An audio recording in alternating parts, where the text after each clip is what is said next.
오늘 본문에 보면 다윗과 솔로몬 부자에 대한 기록이 되겠습니다.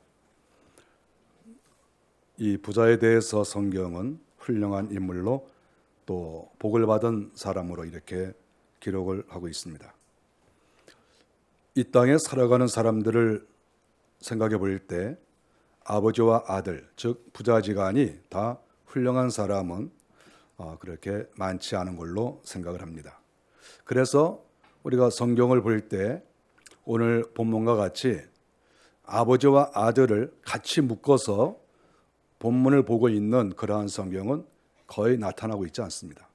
그만큼 하나님께서는 오늘 본문의 주인공인 다윗과 솔로몬을 이렇게 딱 엮어서 정말 내가 자랑스럽고 훌륭한 그러한 왕이고 사람이다, 이렇게 하나님께서 성경을 기록하고 있는 것입니다.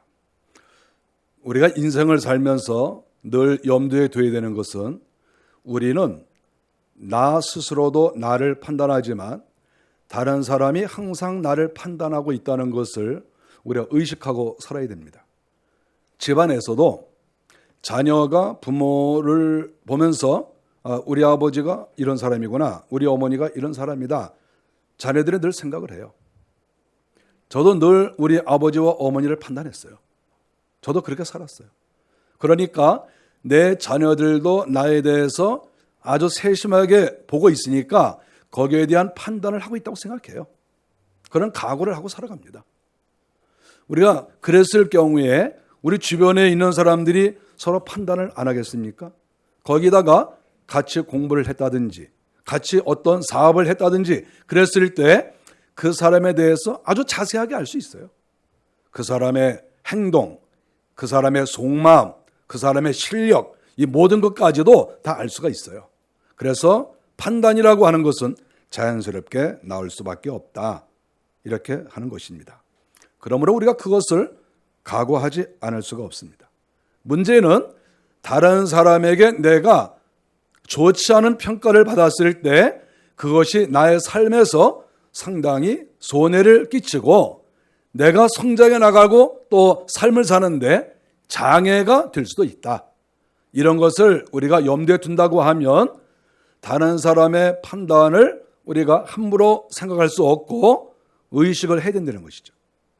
사람들이 나에 대해서 이러한 인상을 가지고 있네, 나에 대해서 부정적 평가를 내리고 있네, 그렇다고 하면 나는 어떻게 해야 될 것인가? 이 부분에 대해서 우리 모두가 겸손하게 하나님과 사람 앞에서 그런 마음을 갖는 것이 정상일 것이다, 이렇게 생각을 합니다.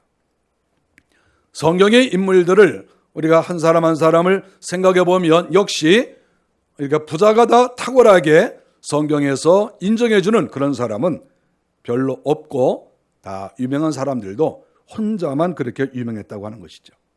아브라함과 이삭을 생각해 봤습니다. 아브라함은 정말 훌륭하신 분이죠. 믿음의 조상이라고 말할 수 있습니다. 그런데 그의 아들 이삭, 우리가 이삭에 대해서는 잘 알아요.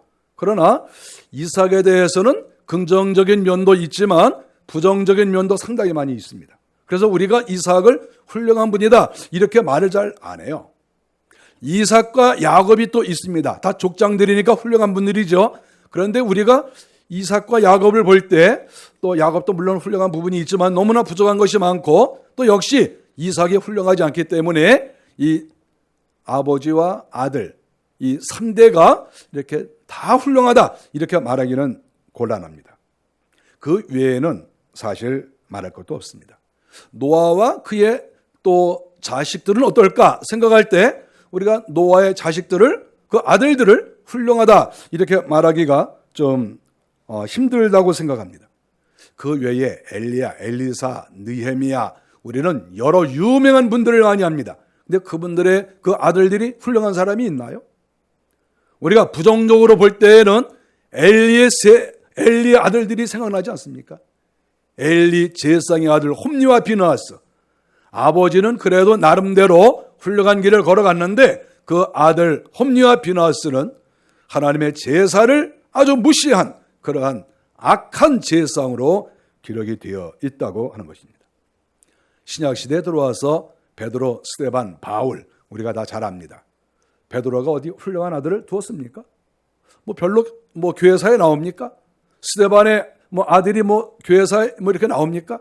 바울의 아들이 있습니까? 결혼을 하지 않았기 때문에 말할 것도 없죠. 여러분 성경을 보십시오.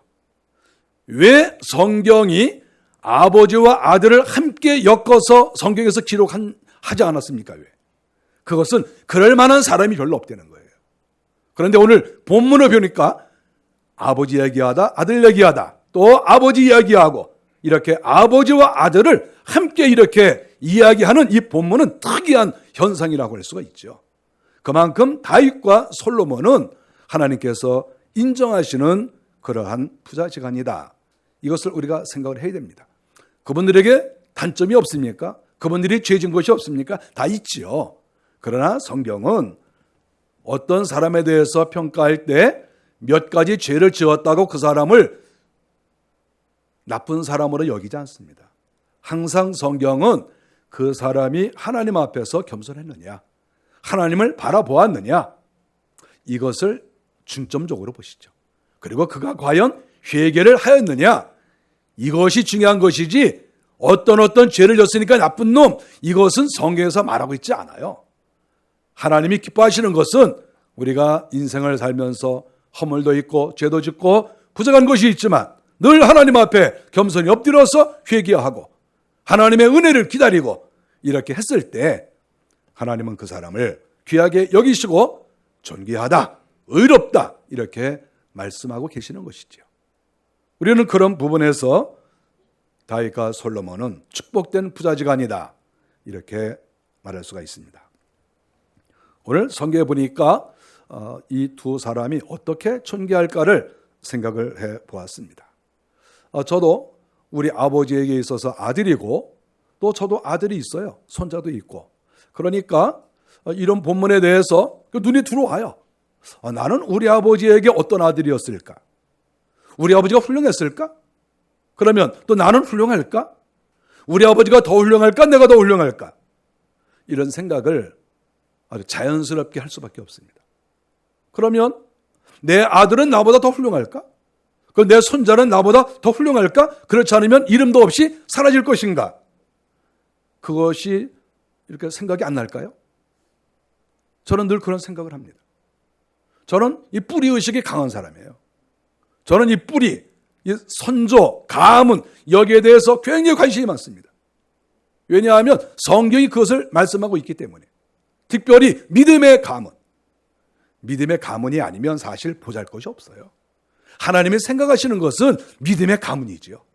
그랬을 때 우리 아버지와 나는 어떠한 사람이고 어떠한 가문을 지금까지 형성해 왔는가?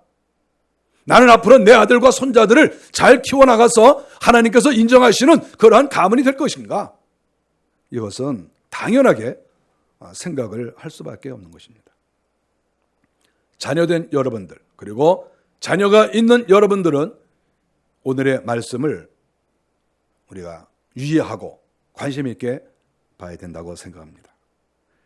23절에 보니까 솔로몬이 여호와께서 주신 왕위에 앉았다 이렇게 말씀을 하고 있습니다.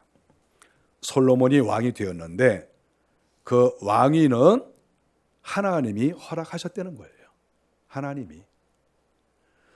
우리가 세상 나라나 하나님의 나라, 특별히 하나님의 나라의 지도자는 얼렁뚱땅 세워지는 게 아니에요. 사람이 세웠다 할지라도 하나님께서 막으실 수가 있어요. 세상 나라와 하나님의 나라요. 우리가 결과론적으로 보면 하나님이 통치하시는 거예요.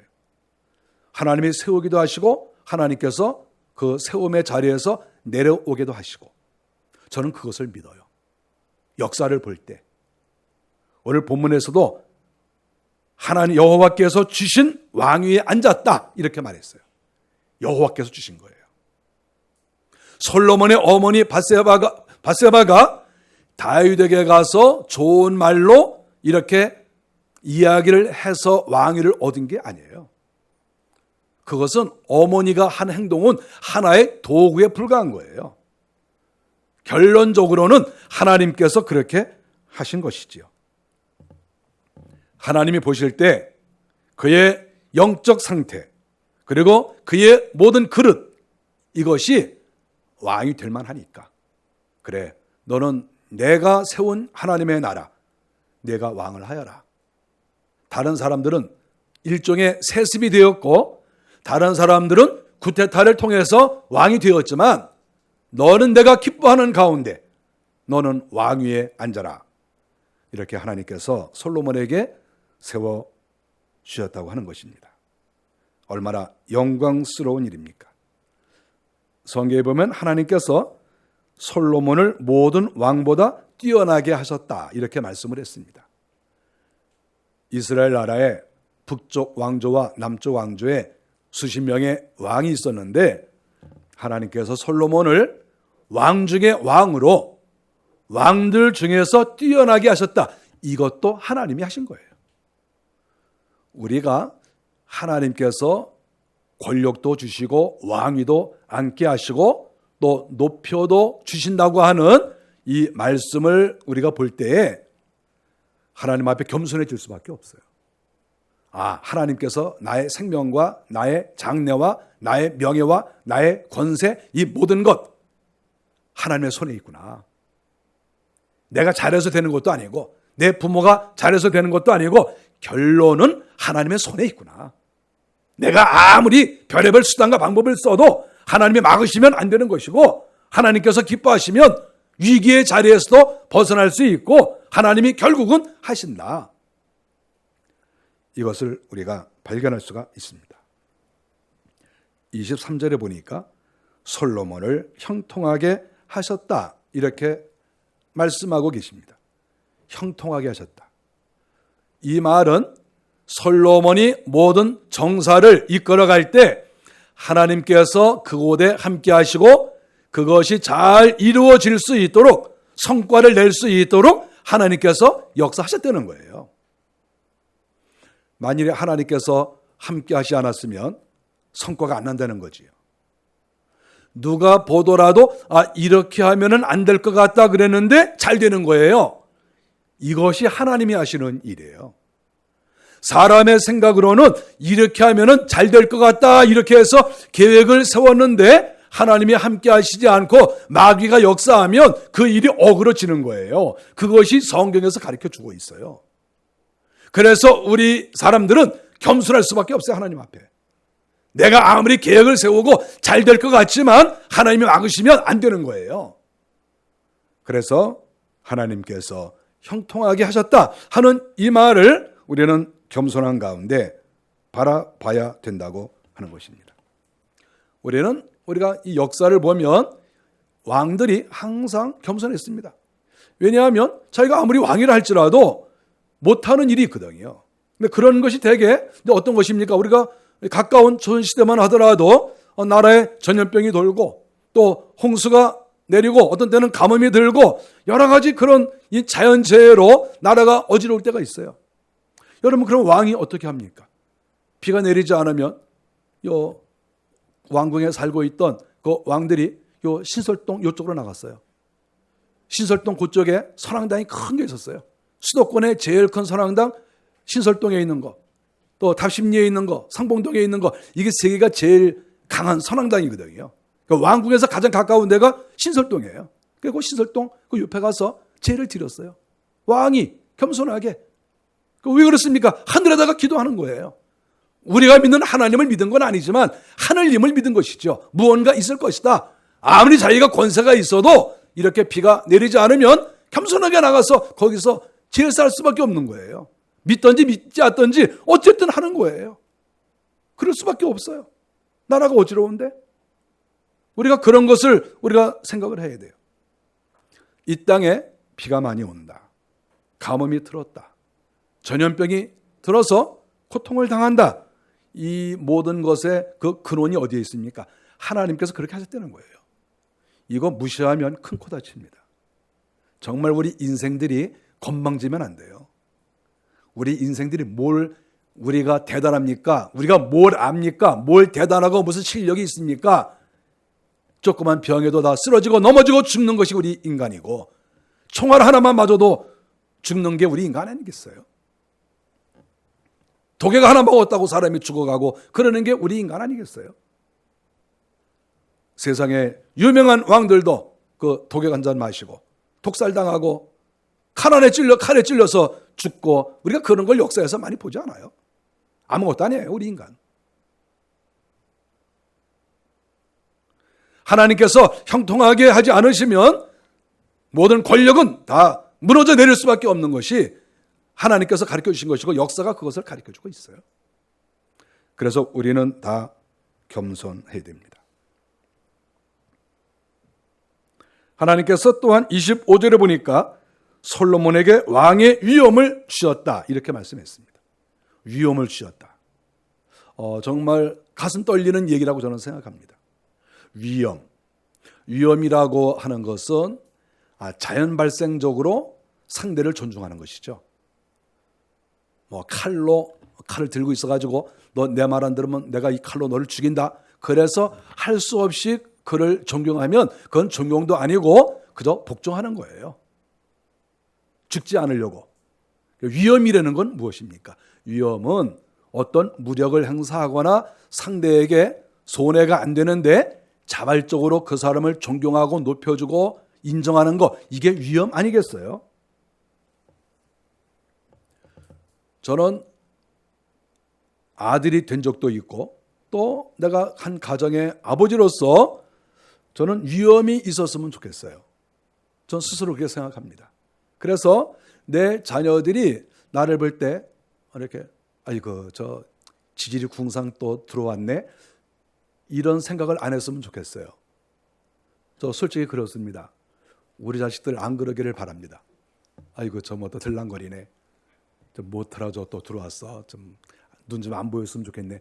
요새는 그런 일이 많다는 얘기를 들었어요. 아내도 별로 싫어하고 자식들도 싫어하는 남자가 많다. 아버지가 많다. 그런 얘기를 들으니까 겁이 나요. 위엄이 없는 거예요. 그 아버지가 뭐 이렇게 한마디 해도 자식들이 뭐 틱틱거리고 아버지 막 지금 세상이 어떤 세상인데 그렇게 얘기를 하고 계세요. 아버지 너무 몰라요. 만일 그러면 그 위엄이 땅이 떨어지는 거예요.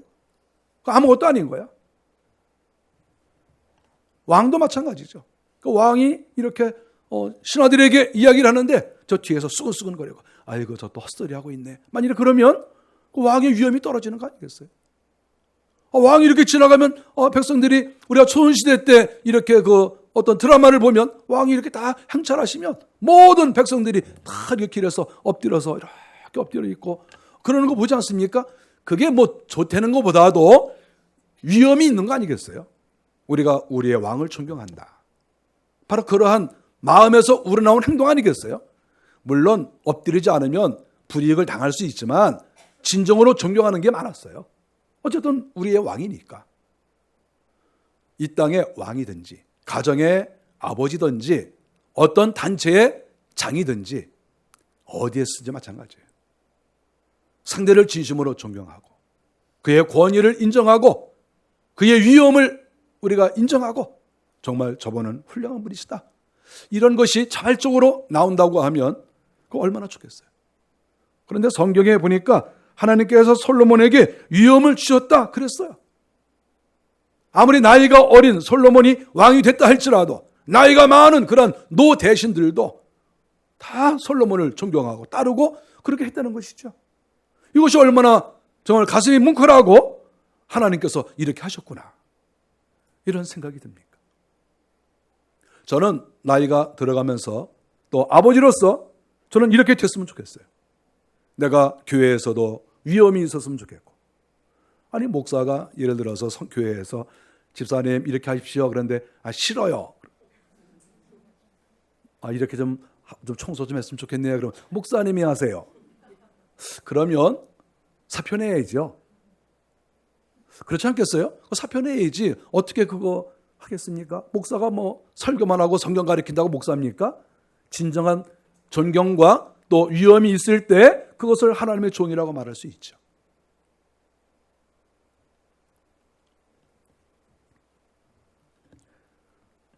28절에 보면 이제 다윗 이야기로 갑니다. 다윗은 늙도록 부했다. 저는 하나님의 종으로서 늘 하나님만 바라보고 살고 이 땅은 내가 영원히 살 것이 아니라는 것을 잘 알고 있습니다. 저는 하늘나라의 시민권이 있다는 것을 잘 알고 있고 저는 늘 하늘나라를 소망하며 삽니다. 제가 그렇지만 오늘 다윗에게 하신 말씀, 이 기록을 보니까 다윗은 늙도록 부했다 하는 이 말이 매력적으로 들려요. 여러분 어떻습니까? 늙도록 부했다. 이 말과 정반대의 말은 무엇이겠습니까? 늙어보지 못하고 젊어서 죽었다. 이 말 아니겠어요? 또 하나는 부했다 하는 말은 뭡니까? 가난했다 하는 말 아니겠어요? 그러면 젊어서 죽었다는 말, 가난했다는 말과 정반대에 다윗은 늙도록 부했다. 여러분 이 말이 귀에 쏙 들어오지 않습니까?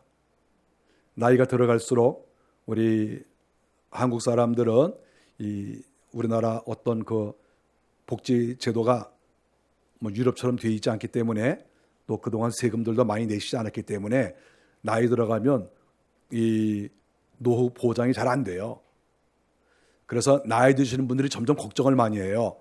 나이 들어가지고 가난하게 살면 어떡하나, 나이 들어가지고 자식들이 자기를 몰라보면 어떡하나 이런 생각을 많이 해요. 그러니까 자식들한테 돈을 너무 많이 주지 마세요.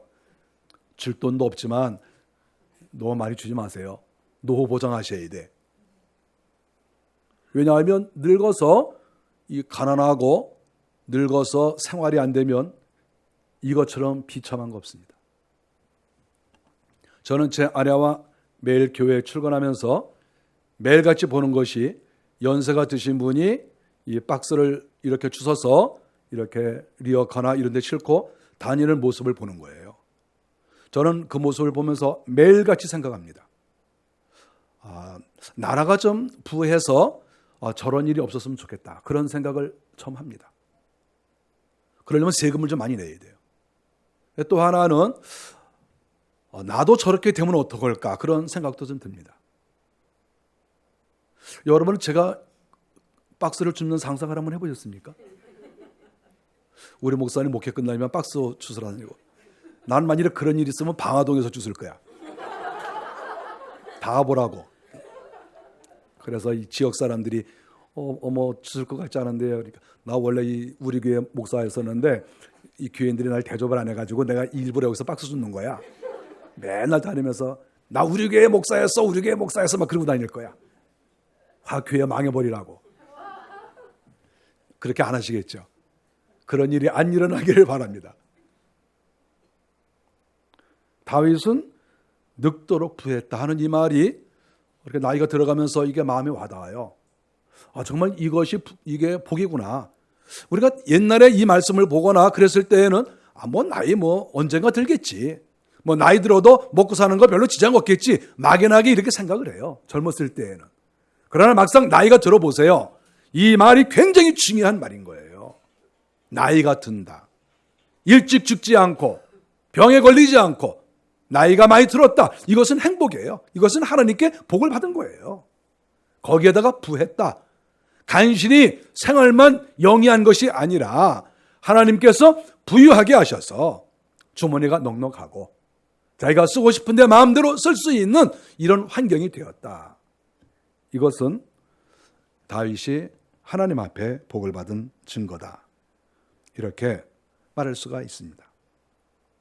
저는 우리 교회 성도들이 하나님께서 인정하시는 삶을 잘 살아서 죽을 때까지 부유하고 존귀하게 살았으면 좋겠습니다. 저는 정말 그런 마음을 갖습니다.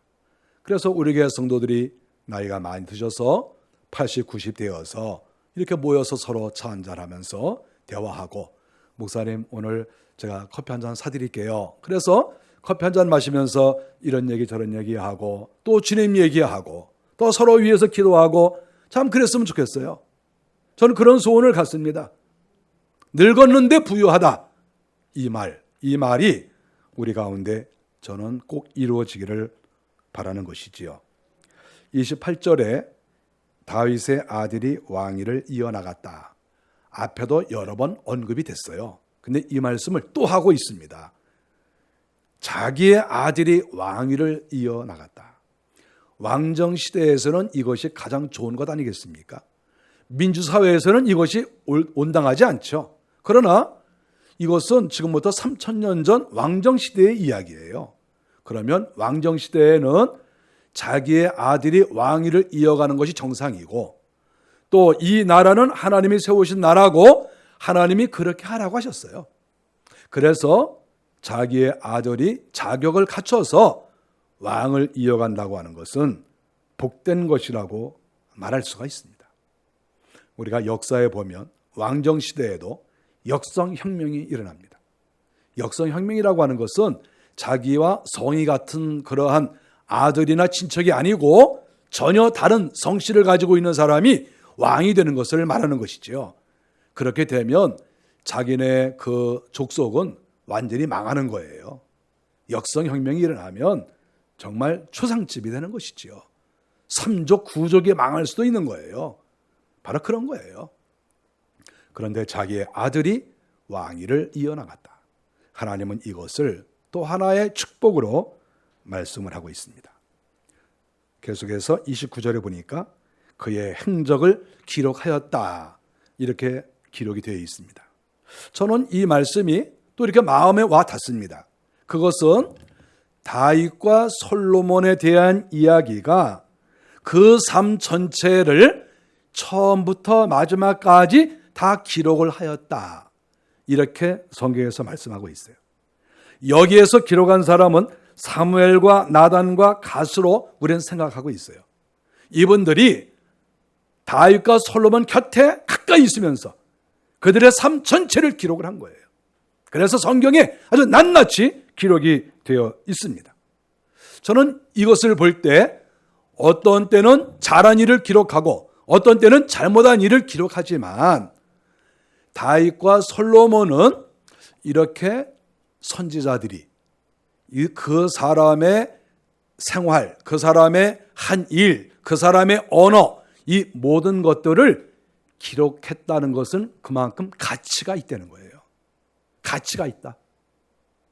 그 사람이 행동하는 거, 그 사람의 그 말하는 거 하나하나, 그 사람의 삶, 이게 가치가 있으니까 그것을 기록하는 거 아니겠어요? 가치가 없는 거 기록해서 잔뜩 쌓아 보십시오. 10권, 20권의 책으로 만들어 보십시오. 그거 누가 한 사람이라도 읽긴 하겠습니까? 내가 그것을 읽었을 때 인생에 도움이 돼야 그걸 읽는 거예요. 도움이 안 되는데 왜 그걸 읽겠습니까? 결국 다윗과 솔로몬의 삶은 후대 사람들에게 귀감이 되고 꼭 이것을 본받아라. 그리고 여기에서 교훈을 얻어라. 이런 의미가 여기에 있는 거예요. 삶이 그만큼 하나님께서 보실 때 귀한 삶이라는 거예요. 하나님이 관심을 갖는 삶이라는 거예요. 저는 이 말씀이 참 이렇게 마음에 와 닿아요. 우리가 인생을 살면서 과연 삶에 대한 이야기를 우리의 자녀들과 그리고 또 친구들에게 또 기회가 되는 대로 이야기할 수 있습니다. 우리는 서로 그런 이야기를 하고 살아요. 또 그것이 정상이고요. 우리가 어떤 사람이 자기에 대해서 전혀 말하지 않는다. 그러면 그 사람 무서워서 어떻게 살겠어요? 친구가 될 때에는 서로 이 얘기를 하는 거예요. 자기가 살았을 때 좋았던 일, 괴로웠던 일, 힘들었던 일, 이런 거 서로 이야기합니다. 그런 이야기를 주고받으면서 서로를 알아가고 그래서 친구가 되는 거예요. 근데 어떤 사람은 한 사람은 자기 이야기를 계속해서 좋은 얘기, 나쁜 얘기, 부끄러운 거 이거 다 얘기하는데 한 사람은 계속 듣기만 하고 꿀먹은 벙어리처럼 듣고만 하고 그랬니? 그리고 가만히 있으면 그 무서워서 어떻게 친구가 되겠어요? 우리는 서로 이야기를 해야 돼요. 그런데 중요한 것은 그 이야기를 상대가 듣고 싶어 해야 돼요. 듣고 싶지 않은데 이야기를 하면 짜증나요. 시간이 아깝지 않습니까? 우리가 얼마나 시간이 귀합니까? 할 일도 많고 기도도 해야 되고 충성도 해야 되고 우리 할 일 많아요. 사람마다 다 할 일 많아요. 그러니까 우리가 다른 사람에 대해서 관심을 갖는다 하더라도 그 사람에게 들을 말이 있어야 돼요. 그 사람의 삶에 대해서. 저 사람의 삶은 정말 나에게 도움이 된다. 저 사람 이야기를 들으면 내가 정말 본받고 내가 따라갈 게 있어. 그랬을 때 거기에 관심이 있고 기록할 가치가 있는 거예요. 아무리 얘기를 해도 가치도 없고 들을 만한 것도 없고 교훈도 없고 매일 실패한 이야기만 하고 이겨낸 이야기는 없고 주님을 만난 이야기는 없고 맨날 세상에서 술 마시고 놀던 이야기나 하고 그러면은 그게 무슨 도움이 되겠어요? 아무런 가치가 없는 거예요. 가치가. 여러분들 교회 안에서 서로 대화를 나눈다 할지라도 가치 없는 얘기 하지 마세요. 들을 필요도 없어요. 그게 무슨 도움이 되겠습니까? 내가 힘들고 어렵고 고통이 있었지만 내가 기도하는 가운데 하나님의 은혜로 이겨나갔다. 그래야 거기에서 도움이 되는 것이죠. 내가 맨날 술 먹고 내가 술집에 가서 돈을 얼마를 쓰고 내가 얼마나 놀러 다녔다. 그런 얘기 해봐야 무슨 도움이 되겠습니까? 교회에서. 아무런 유익이 되지 않습니다. 그것은 오히려 나쁜 영향력만 끼치는 거예요. 다른 사람이 그런 얘기를 듣고 나도 좀 해볼까? 그런 유혹이 생겨요. 그래서 죄진 얘기 또 별로 도움이 되지 않는 얘기는 성도들에게 하지 마세요. 어떤 사람은 간증을 한다고 죄진 얘기를 자꾸 하는데 그거 들은 사람이 똑같은 죄를 짓고 싶어요. 술을 마시니까 그렇게 기분이 좋더라. 간증을 하는데 이게 간증을 하는 건지 자랑을 하는 건지 잘 모르는 경우가 많아요. 내가 술집에 가서 한 병에 100만 원짜리를 내가 3병을 마셨는데 맛이 어떻고 기가 막히고 그러면은 듣는 사람이 듣고 있다가 나도 한번 마셔볼까? 이런 생각이 들지 나는 안 마시겠다 이런 생각 안 들어요. 나쁜 얘기를 들으면 나쁜 얘기가 나한테 이게 전이가 돼. 전이가. 이게 무서운 거예요. 그래서 교회 안에서는 하나님 앞에 죄를 여러분들이 회개하지만 다른 사람 앞에서는 여러분 세상에서 허랑방탕하게 살았던 거 얘기하지 마세요. 그거 도움 안 돼요.